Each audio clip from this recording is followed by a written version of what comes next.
Yeah, great.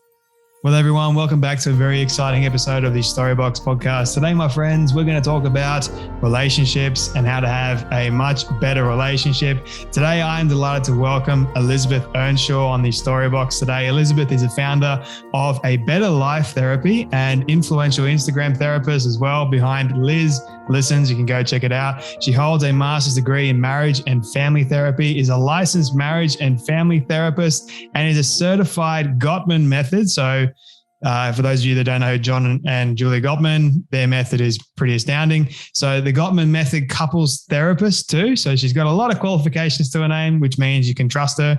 Elizabeth also trains and supervises new therapists seeking their licenses in counseling as the field. She has a new book coming out. It will be released on Monday, the 30th. In America for us. Yep. It will be, still Monday the 30th. It'll be Tuesday. Yeah. Sorry, Tuesday. It's called I Want This to Work, an inclusive guide to navigating the most difficult relationship issues we face in the modern age. Very exciting. Elizabeth, can I welcome you so much to the Storybox podcast today? Thank you so much for having me. I'm so excited to chat with you. I'm excited to actually have you here on the show. I don't really get to talk about relationships too much on the Storybox, which whenever I get the opportunity to, I leap at it because I love it. I think it is a fascinating subject matter to talk about because everyone has relationships, whether it's within a marriage dynamic, friendship dynamic, work dynamic, you name it. So I am very curious, I guess you could say, to unbox more about it during our conversation today. But before we do that, I have to ask you a question that I love asking all my guests at the very start, which is, what does success look like for you? I think for me, success looks like feeling fulfilled. You know, I don't have that creative or grandiose of an answer other than when you feel content. I think that means that you've met some form of success. What does it mean, or what does contentment really look like for you? What does it surround? Yeah, it's something that I personally struggle with because I'm always like wanting the next thing and I'm into doing projects, and like you could contact me tomorrow and say, do you want to do this project together? And I'd be like, yeah, let's do it. So I struggle with it personally, but when I'm content, I know I'm content because I don't need anything else, and I feel like I've met family success in my own life where I'm like, I love my husband. I love my son. The way our family operates is great. I don't need to seek out anything else there. I feel good with it. It doesn't mean I don't work on it or invest in it, but there's just this sense of ease. And I think that that's what I seek in my life is, I'll feel like a successful person if I feel ease in different areas of my life. Do you find it difficult to get that sense of ease or try and achieve that feeling of fulfillment in one's life and contentment? I think that people struggle to find that. Yeah, I think that sometimes we don't step back to think, what is it that we're actually looking for when it comes to ease? And the holes that we have within us or the emptiness, we're constantly trying to fill it with more and more and more shiny objects because they give us a dopamine hit. Yeah. So we don't really find that ease or that fulfillment because we think it's something else out there that's going to give it to us. And for myself, and I think for a lot of the people I work with, getting around that means actually slowing down and saying, well, what do I really want here? Yeah. All of this stuff I'm doing, the money I'm spending on things, the activities I'm doing, all the people I'm dating, like whatever it is that actually because it's getting me closer to feel a sense of ease? Or am I just feeling really good at the quickness of it or the pace of it? And in the long run, is it actually going to make me feel good? Is fulfillment necessary to have a healthy relationship with someone? That's such a good question. And I haven't ever talked about it in those terms, but yes, I think that what we seek is fulfillment, right? And so we're looking for that. And I think if we don't have it, then it's really good to build a healthy relationship. And I think sometimes when people don't have it, what they do is they start looking everywhere else to get those dopamine hits, to get those easy wins, and they don't work towards fulfillment with each other. Yeah. It's really hard because what comes first, the chicken or the egg? Should we feel fulfilled and that's just it? Or do we need to work towards it? But I think it's a huge piece of having a healthy relationship. I think there is, for me in particular, having gone through several relationships that I guess you could say weren't necessarily the healthiest, like in terms of the dating aspect. The other side of my relationships, like work and family, all that sort of stuff, they were okay. They could be better, obviously. But for the dating relationship aspect, I think you're right.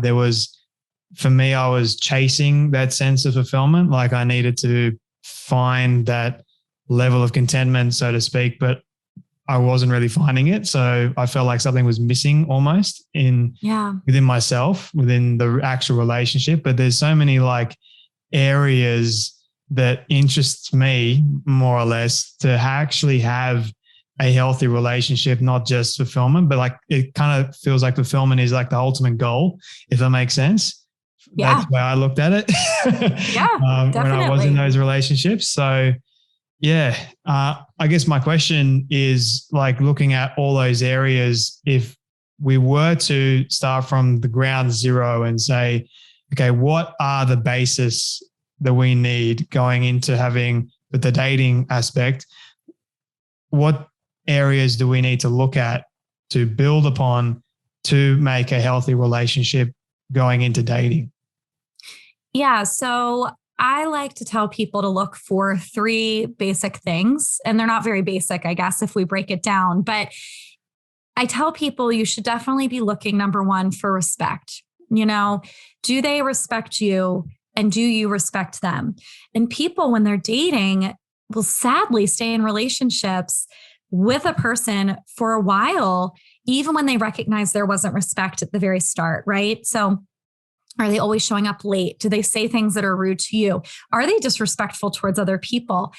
And do you respect them, right? I'll work with a lot of people that are like, I like them. I'm going to keep dating them, but I'm kind of embarrassed because they dress like this or they do this. And it's like, well, if you're not able to like respect who they are, then this isn't really a very good sign. So definitely look for a baseline of respect.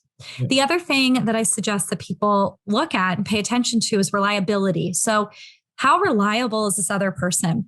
Reliable in terms of, do they show up for you when they say they will, but also reliable on a larger scale. So are they fairly predictable in the way that they behave? Do they text you 1 week every single day and then ghost you for 2 weeks and then come back around and say, oh, sorry, I was so busy. I had so many conferences last week and I just didn't get around to texting you. Like, come on, we all live in the modern world. We all know it takes 2 seconds to text somebody you're interested in. That excuse doesn't fly anymore. So are they reliable? And the way you know that someone is reliable is that you feel safe with them. If you're dating and you're sitting on the couch thinking, I haven't heard from them today. I don't think that they like me. Oh my gosh, it's 9 p.m. and they haven't said anything. Maybe I should send another text to see if they're still there or whatever. Like that's a sign that for some reason, this doesn't feel very reliable to you. And it's just something to pay attention to. And the final thing that I think is really important to pay attention to is responsiveness. So how responsive are they towards you in your needs? Like if you set a limit, are they able to non-defensively hear it out? It doesn't mean they have to agree with it, but if you say something like, hey, you're super late today. I don't know what's going on, but I don't really like that. And are they able to then respond to that and say, you're totally right. That wasn't right of me. I care about your time. If you're hungry and you say, I need to eat right now, are they responsive and say, let's stop and get food? Or are they like, well, we're going on a drive and we still have an hour and I'm not going to stop. And then of course, are they responsive to your emotions and all of those types of important things? So those are the 3 things that I tend to tell people to look for when they're dating somebody. So basically saying, oh, I was busy, I had a lot going on, is no excuse for leaving someone on scene. Yeah.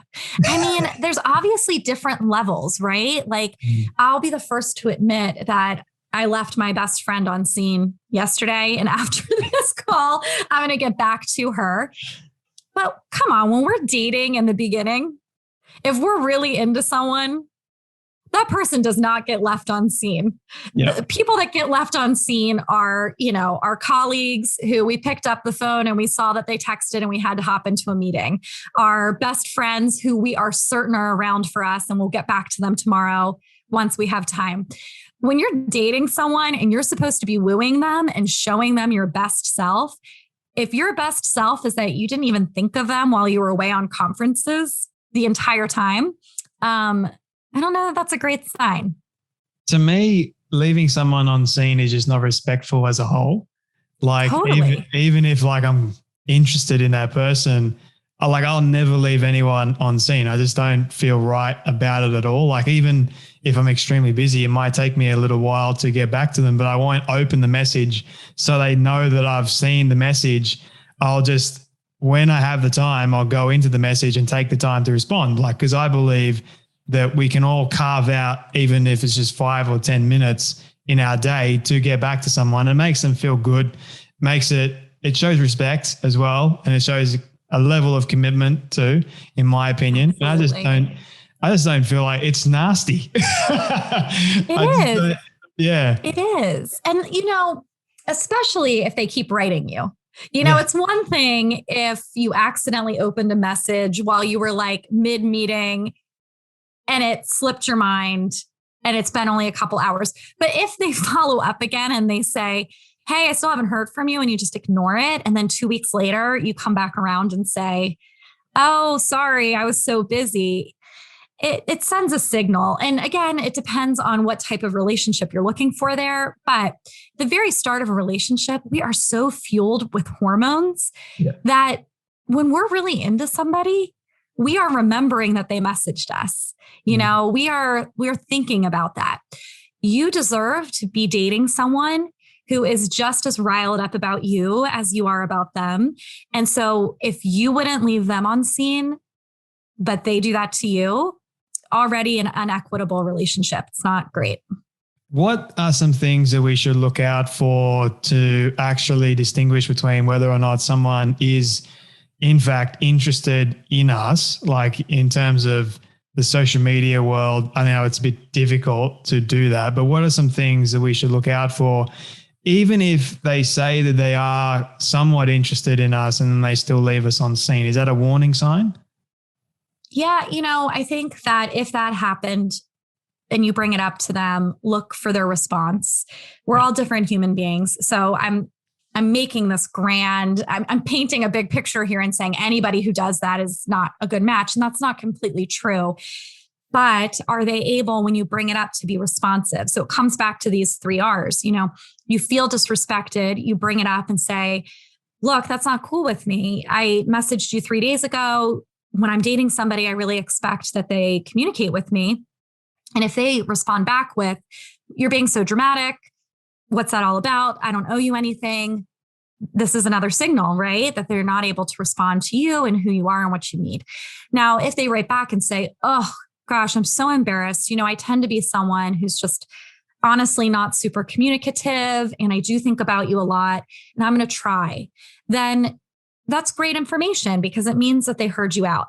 Now, you're going to have to continue to see if their actions follow what they said. But looking for how someone responds to your feedback is a huge piece of, what you should be paying attention to when you're first getting to know somebody. Another thing that I tell people to pay attention to is actually less about the other person and more about you. So if you're dating someone and the entire time you are feeling uncertain, you're feeling bad about yourself, if you have highs and lows the entire day, I don't know if you've had experiences like this, but I can think back to when I was dating and there were certain people where within hours I could be on top of the world and then completely plummet to feeling like crap, right? And it would be like, I would hear from them and they would say, I can't wait to see you. I had so much fun with you last night. And I would write back and then they wouldn't say anything. And by the end of the day, I'd be like, oh, I guess they didn't like me. And my stomach would hurt and I'd feel really upset. And then they would text me and I'd be like, oh my gosh, they like me again. That's probably not the best way to feel in a chronic way, maybe like one day in the whole relationship. So paying attention to how you feel and paying attention to how you treat yourself when you're dating somebody. So if you start treating yourself badly, it means that something is imbalanced. So for example, because of the relationship, let's say that you say to yourself, I'm going to start really being on top of going to bed on time. Yep. And the person always booty calls you at 2 a.m. And so you're up all night long, not taking care of yourself, not sticking to your own limits. That's a signal too. You should be able to date someone and still take care of yourself. Yeah. So yes, look at the other person, but also look at how you behave with them. And if you're behaving in a way where you're always upset, you're not taking good care of yourself, take those to be warning signs. Well, it goes back to what you were saying in respect. It's like, yeah, I think it's also comes up another interesting point that I wanted to dive into with you is boundaries and respecting each other's boundaries. So firstly, how can we set up more efficient or good boundaries in our life so that that person understands it? Because the communication factor with, talking about boundaries isn't exactly easy for some people. So how do we make that conversation a little bit easier? Yeah. So boundaries are tough, especially at the start of a relationship when you're so into somebody. You're like, I don't care. I'll see you at any time of day. Yep. I will lose my job for you. It doesn't matter. Yep. 6-month honeymoon period. Yeah. So, one of the first things that I often recommend people think about is what are your boundaries with yourself like? So if you tell yourself, I'll go back to I'm going to go to bed on time thing. If you tell yourself, I haven't been sleeping enough over the next few weeks, I really want to make sure that I'm going to bed by 10 and that I'm having a healthy bedtime routine. Are you able to maintain that boundary with yourself? Sometimes we blame other people. We're like, oh, I didn't go to sleep because Tom messaged me at 11 p.m. and kept me up, or my friends didn't finish our outing on time and that's why I didn't do it. But you actually have to be responsible to say to yourself, I'm going to get off the phone right now. I'm going to stop working right now. I'm going to tell Tom, sorry, but I'm about to go to bed. So we'll have to meet up another time. Like those are all the types of things that you need to start with in order to have good boundaries, period. You have to have them with yourself. Then you can have those external boundaries, which is expressing what's going on. So if with myself, I put myself to bed at 10 p.m. That's what I do. Then if somebody violates that and they ask you to come hang out at 11 p.m., you're going to be much better at expressing to them, hey, that sounds great, but actually during the week, I don't go out past 10. I would love to see you on the weekend. Or if you want to hang out before that, that would be cool too. But you have to be able to have it with yourself first. What if you feel guilty? You feel guilty? This is an interesting point for me. I need to learn. Yeah. I feel guilty with that too. I'm a therapist. So clearly I'm always thinking about other people's feelings. And I know you are too. Before we got on this today, we were talking about the idea of calling out sick. And I know that that's something that bothers you, even though you had to do that to take care of yourself. So one thing that I would suggest is asking yourself, what am I doing here that's bad? Guilt is related to thinking you're doing something bad. And sometimes we're accurate and sometimes we feel that for absolutely no reason. So if you come back with an answer of like, whoa, this really is bad, I'm being mean to that person, or I told this drunk person I would pick them up in 20 minutes. And now I'm saying that I'm setting a boundary and I'm not coming and they're going to be in danger. Like, oh, maybe there is something guilty to feel about that because I told them I was going to be the designated driver. But most of the time we feel guilt with boundaries because other people have guilted us, not because we've actually done anything bad. Yeah. And so if you can explore with yourself, like, where did I learn that this is bad? My guess is that you would come up with a story. You would say, well, when I was young and I said something like that, I would get in trouble. I would be told I was too difficult. Or in my last relationship, anytime I tried to set a boundary, they broke up with me and I wouldn't hear from them for 2 weeks. So digging in a little bit. Number one, identifying if what you're doing is actually, quote, bad. Number two, digging in, where does this come from? And then number three, reminding yourself that the other person can speak for themselves. I think sometimes we become very self-focused with boundaries where we're like, I have to figure it out for the other person.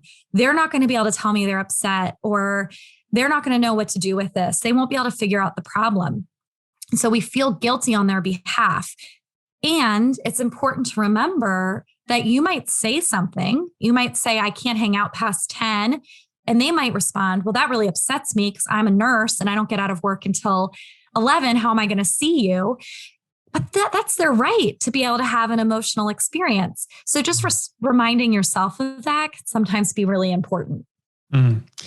This is helpful for me because I want to be mindful of respecting someone else, but I need to be respecting myself too. So I don't want to feel guilty, even though, like I've said no to somebody, and I don't want to be guilt tripped into thinking that I should feel guilty either. So I've got to be, it's tough. It's so tough. But what you just pointed out is those 3 R's I talked about earlier: respect, responsiveness, reliability. They're things you need to be feeling from another person, but you also need to be able to do those for yourself in a relationship. Yeah. So if you're in a relationship and you're not respecting yourself, bad sign. If you can't respond to your needs, not a good sign. If you start getting super unreliable with yourself, you're not finishing projects, you're not working out like you used to, whatever you used to do, that's not a good sign either. So any of those 3 R's, if they start slipping in a relationship, then that means there's some work to do to make that relationship feel a little bit better. How do those 3 R's help with one being more vulnerable within a relationship? Do they? Yeah. So do you mean how do they help with one person learning to be more vulnerable? Yeah, I think that if you can think about them, and if you're a person who is not a vulnerable person, you might think to yourself, well, then how can I be responsive to somebody else? If I'm not vulnerable, how am I going to get an opportunity to see if somebody else can be responsive to me? When we're not vulnerable, we cut out opportunities for learning about the other person. So we might say, I am not going to share this because I don't like asking for help, or because I'm worried they'll judge me. But if we don't share, or if we don't talk about ourselves or ask for help, then what happens is we don't get good information. We don't get information about whether or not the other person can care about us and respond to us and all of that. So learning to be more vulnerable is really important. It gives you information. Being vulnerable then also requires you to be responsive towards someone else's vulnerabilities. And that's hard. That's a vulnerable position to say, I hear you're really upset that I didn't call you, and I'm really apologetic, and I want to hear more about how it impacted you and what would you like instead. You have to be vulnerable to be able to say those types of things. Are relationships, is this just me overcomplicating things, or are relationships really, really difficult, or are they simple and we're just making it difficult for ourselves? They're both. They're simple in that they tend to follow the same rules across the board in terms of what people actually want deep down inside. They're complicated in that the way that we request those things, the way that we show up, we more than one person is in a relationship. So you're both coming into that relationship with a whole bunch of weird things alongside you. All these things that you've learned, all the ways that you've been wounded, all the preconceptions you have and fears you have and all of that. And so even though it boils down to all of us mostly wanting the same things, we all have different defenses. And that makes relationships complicated because I have to be able to then get past myself enough to be able to see your defenses. Yeah. And you have to be able to get past yourself enough to see mine and to be able to respond to each other. And that's hard. As a therapist, do you ever get sick and tired of talking about all this? No, I love it. Why?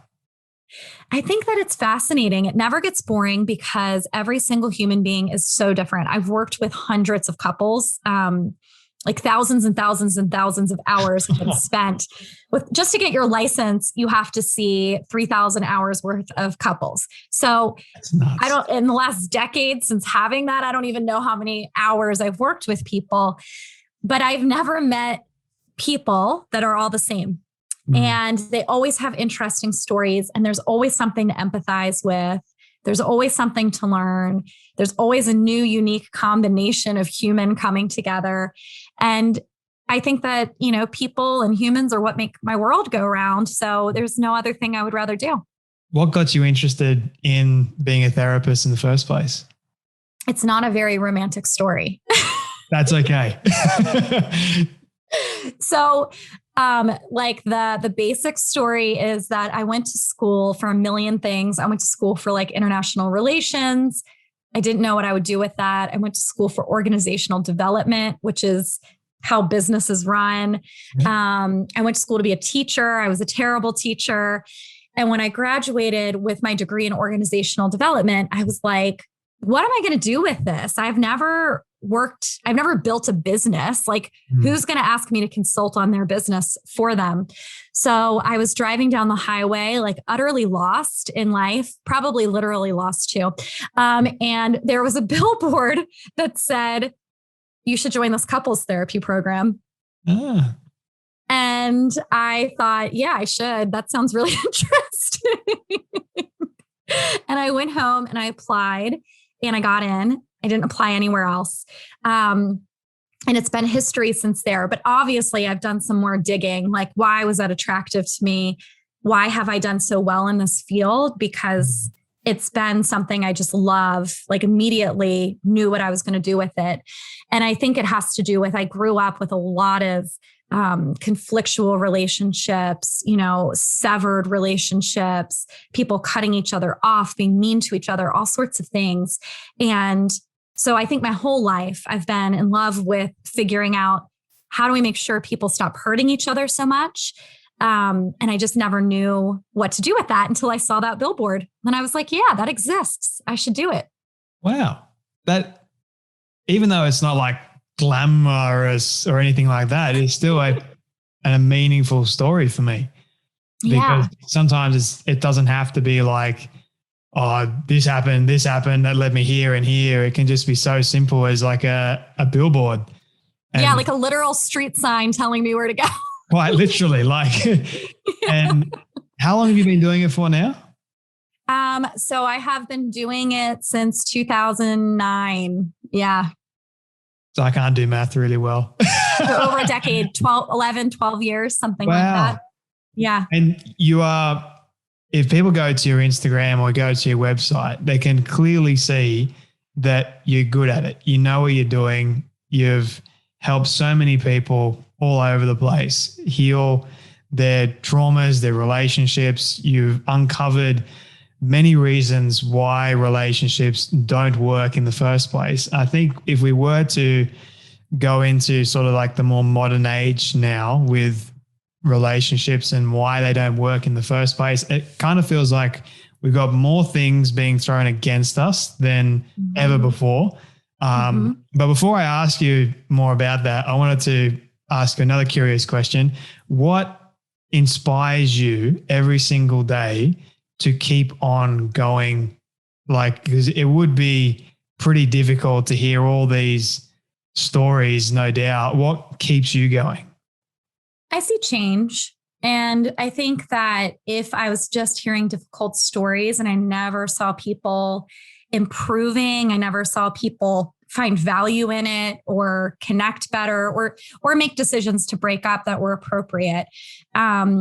that would be really hard. But I think when you see really hard things or you hear really hard things, but you can be a part of relieving some of that pain and suffering, it's just so incredibly motivating, right? Like, I think it's how doctors keep going into work. They see terrible things and they see people get better. And so it's like, I can see this terrible thing, but I have power to help here. And so that in itself, I mean, talk about fulfillment.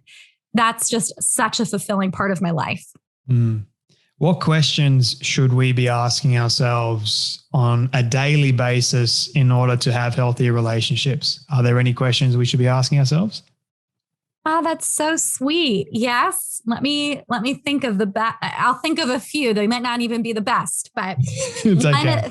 One thing that I think you should ask yourself is, am I turning towards and investing intentionally in my important relationships?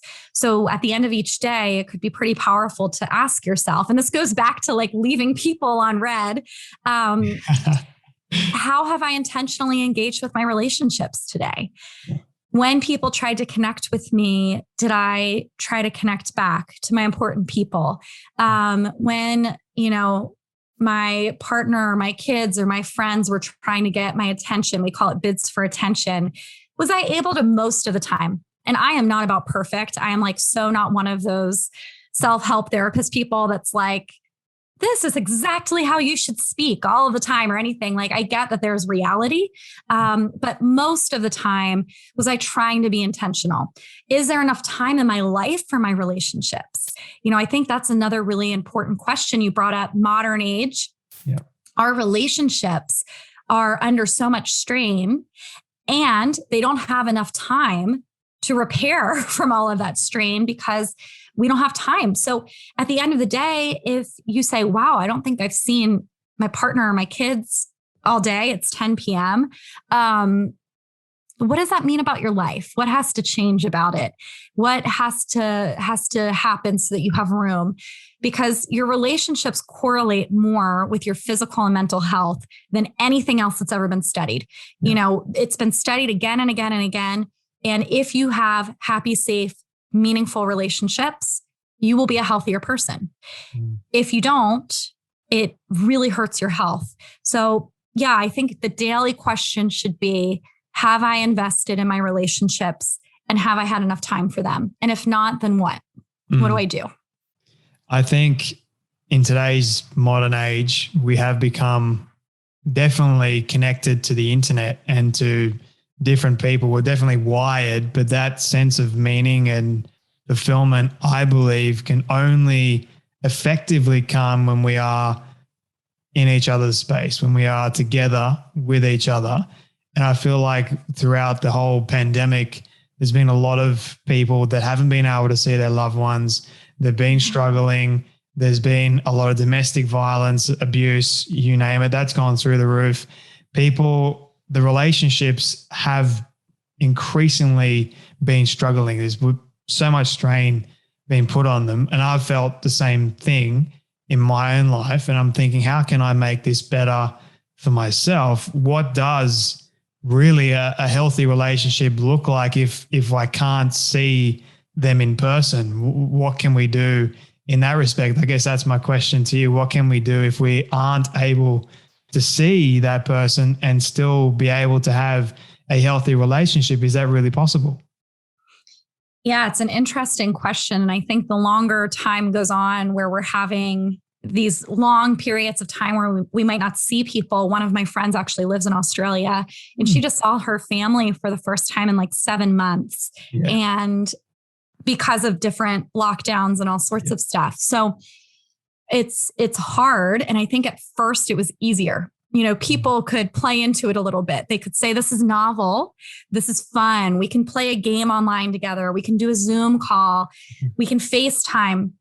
It's starting to lose the novel feeling. And one of the most important parts of building relationships with people is having opportunity for things to be new and novel. That's why we like to go out to dinner together. That's why we like to go to concerts and parties, and because it brings fun and excitement and learning new things. And if all you're able to do to connect is text and look at each other through a screen, that becomes hard. Those moments of connection become fewer and far between. And, last week I was in Houston for work, and I finally was working with people in real life. All my colleagues were there, and we were actually sitting in an office together. And someone saw me today and said, "You look better than you've looked in a really long time." And I was like, I don't know why. It's not like I've gotten more sleep. I haven't changed my makeup. I didn't change my ring light. It's the same light. What is it? And I honestly think it's that I was with lots of people in a lot of new ways that felt good and felt connective. But what do we do with the reality if we can't? And it means that we have to work overtime a little bit, which is hard because we're stressed already. And what that might mean then is that you do have to maybe limit who you're connecting with. Yeah. Maybe when you saw people face to face, you had 30 friends.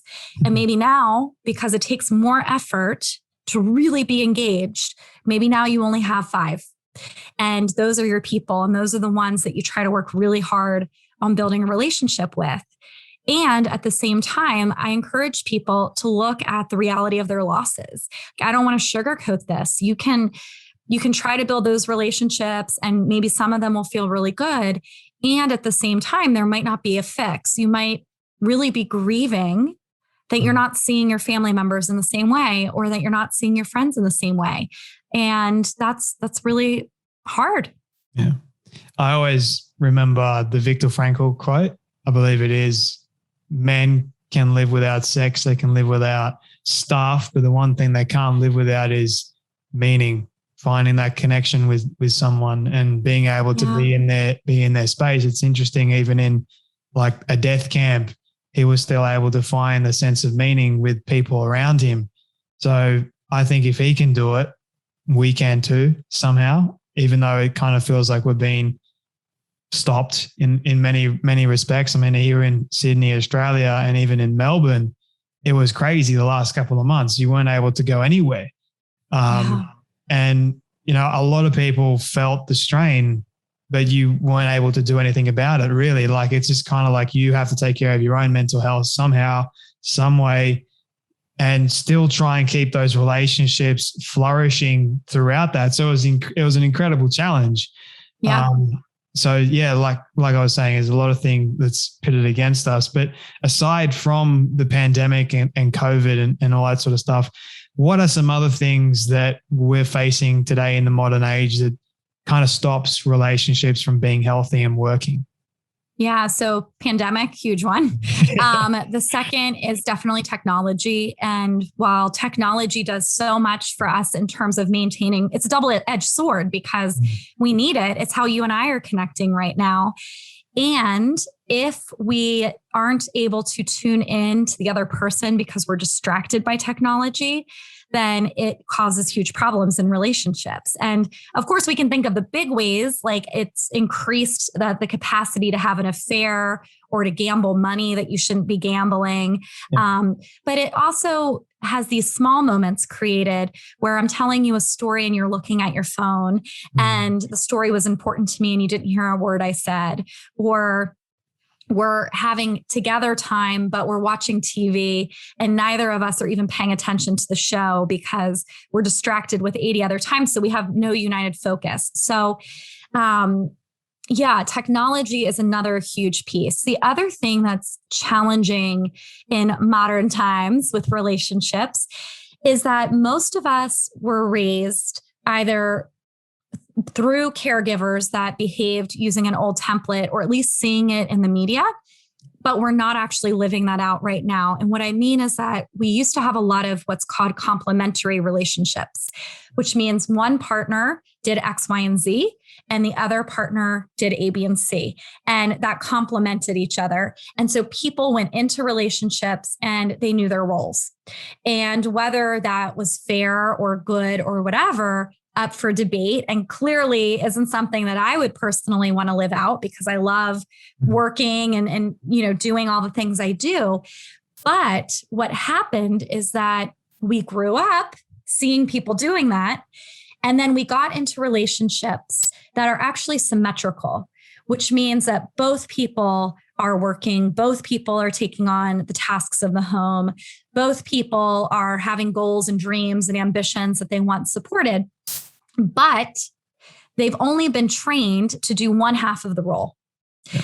And because of that, they take on things without talking about it. And so the person who is, the woman in the relationship is more likely, even if she's also working, to say, but I also give the kids the bath, and I also vacuum, and I also remember that the Christmas play is this Friday, and I also know that our bills are due next week, so we have to do X, Y, and Z. Whereas the other partner, who tends to be the male partner, but we see this in same-sex relationships as well, wasn't raised to identify with those tasks or roles and tends to not even notice them. And so you have two people who are working, but only one who understands the roles of the home. And that has become an incredible burden on relationships because that one person gets burnt out and resentful, and it causes a ton of conflict. Do you find that, you mentioned same-sex couples here, this is just my curiosity coming forth. Do you find that relationships have become, let me start over the question again. My brain is thinking about it. I want to ask it the right way. Do you find that, I guess, same-sex couples and I'd say another hetero couples. That's the word I was looking for.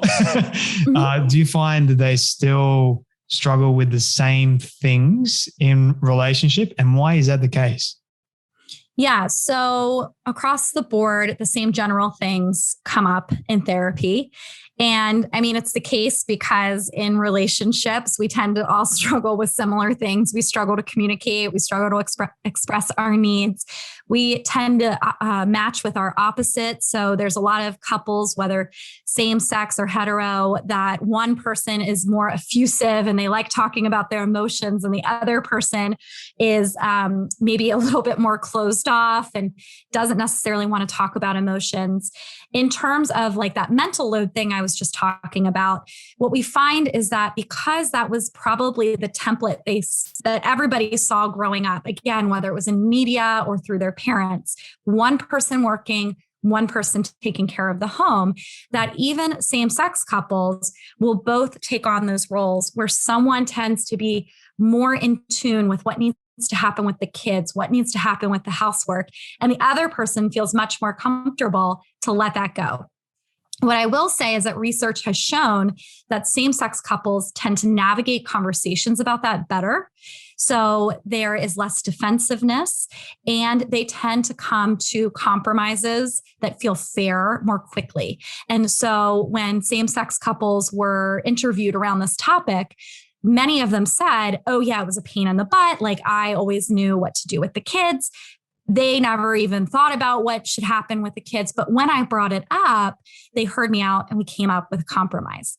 Whereas in studies that have been done on hetero couples around this topic, there's a ton of defensiveness. So if the partner brings it up and says, honey, I am exhausted. Like I'm working all day. I come home, I clean the dishes, I vacuum. I haven't been able to call the cable company. My head is going to explode. What we tend to see is actually a lot of defensiveness from the other partner saying, how do you expect me to know these things? That's not my job anyway. Why do you care so much? Why don't you just stop worrying about it? We don't need to vacuum that often. And it takes longer to get to a place where there's fairness. And I mean, I think that makes sense in that there's a stronger connection to the modeling that they saw. So one of them is saying, well, my dad didn't do this, so whatever. Whereas in same-sex relationships, they already kind of know that they're forging their own path in many ways. So they're open to talking about how things aren't working. But it's really interesting how that plays out. I find the whole dynamic interesting, actually. And because I didn't know about both of those areas actually. So it was interesting for me, and looking at why, for me, I want to be in a heterosexual relationship eventually one day. I'm looking at it by why do those dynamics clash? Maybe, yeah, it's interesting for me. I'm just thinking out loud at the moment. Yeah.